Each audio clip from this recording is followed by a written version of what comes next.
गुरु जी का खालसा श्री वाहिगुरु जी की फतेह। जन्म साखी 10 गुरुओं की। सूरज प्रकाश ग्रंथ साखी गुरु गोबिंद सिंह जी की। सुथेर शाह की श्रद्धा। दीवान सजा ही था कि मथुरे शाह अपना सारा शरीर काला करके आ गया और गुरु साहिब की दीवान की परिक्रमा करने लगा। गुरु जी सुथेरे को इस रूप में देखकर बड़े प्रसन्न हुए और अपने पास बुलाकर पूछा कि तूने यह वेश क्यों बनाया है। सुथेर ने हाथ जोड़कर कहा, महाराज, इस समय आप संगत सहित बड़े शोभा पा रहे हो, इसलिए मैं अपना शरीर काला करके संगत के चारों ओर घूम रहा हूँ कि किसी पहाड़ी की नजर न लग जाए। सुथेर शाह की यह दलील सुनकर गुरुजी ने सुथेर शाह पर बड़ी प्रसन्नता व्यक्त की और उसे मुंह मांगा पदार्थ दिया। धन श्री गुरु गोबिंद सिंह जी महाराज। हिंदू तथा तुर्कों ने ईर्ष्या करनी। खालसा जी के व्यवहार व्यवस्था तथा चढ़ती कला को देखकर हिंदू तथा तुर्क दोनों ही ईर्ष्या करने लगे कि यह सबसे निराले ही रहते हैं, किसी की परवाह नहीं करते। इन्होंने नया ही रूप धारण कर लिया है।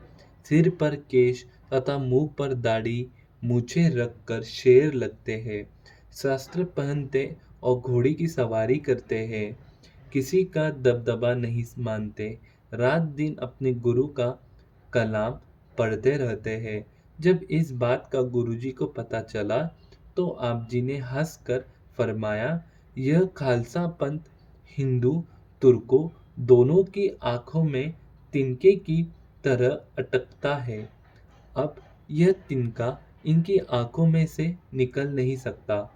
खालसा सदा सुरजित रहेगा और अपने वेरियों को डंडे से काबू करेगा। धन श्री गुरु गोबिंद सिंह जी महाराज।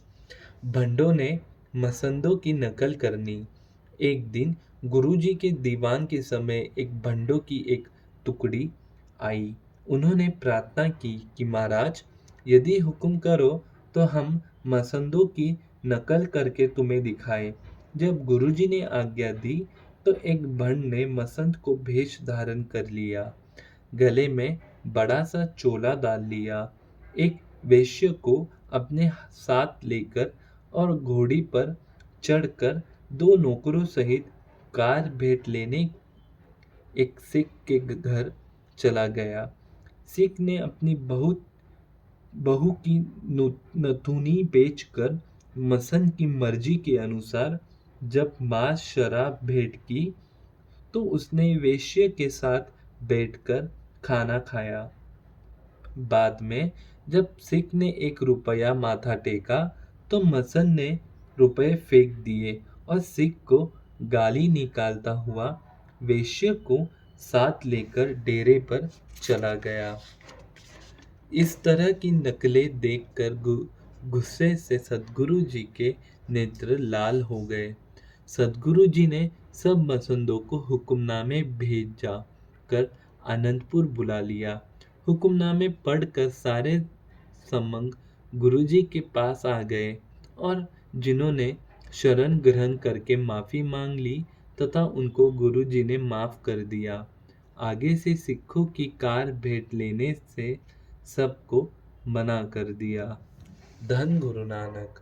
वाहिगुरु जी का खालसा श्री वाहिगुरु जी की फतेह।